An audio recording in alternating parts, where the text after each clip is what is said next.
এখন যে টপিকটা নিয়ে কথা বলবো, এই টপিকটা নিয়ে কথা বলার জন্য বেশ কিছু রিকোয়েস্ট আমার কাছে বেশ কিছুদিন ধরে এসেছে। তো আমি আপনাদেরকে কথা দিয়েছিলাম যে এই অসুখটা নিয়ে একটু কথা বলবো। অসুখটার নাম হচ্ছে ভেরিকোসিল।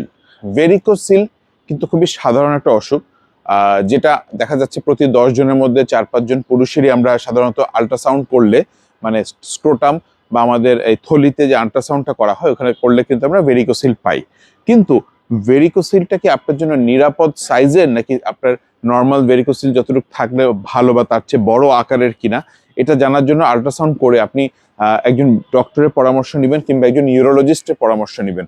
কারণ দেখা যায় ভেরিকোসিল যদি বেশি বড় হয়ে যায়, সেই ক্ষেত্রে অনেক গবেষণায় বলা হয় যে এটা স্পার্ম কাউন্ট কমিয়ে দিতে পারে কিংবা বীর্যের ঘনত্ব বা মোটিলিটি কমিয়ে দিতে পারে এবং বীর্যের দেখা যায় যে টোটাল মরফোলজিটাই চেঞ্জ করে দিতে পারে।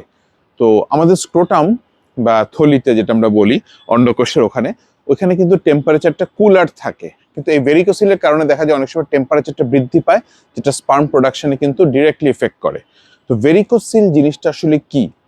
ভেরিকোসিল হচ্ছে আমাদের স্ক্রোটামের মধ্যে যে ভেইনগুলো থাকে বা যে রক্তনালীগুলো থাকে সেগুলো যদি এনগর্জড হয়ে যায় বা মোটা হয়ে যায়, সেটাকে আমরা ভেরিকোসিল বলি। ঠিক যেমনটি আমরা শুনে থাকি যে ভেরিকোজ ভেইন হয়ে থাকে পায়ের ভেইনগুলো মোটা মোটা হয়ে যায়, ঠিক তেমনি স্ক্রোটামে অনেকে বলে যে আমার অন্ডকোষের রগগুলো ফুলে গেছে। এই জিনিসটাই হচ্ছে ভেরিকোসিল।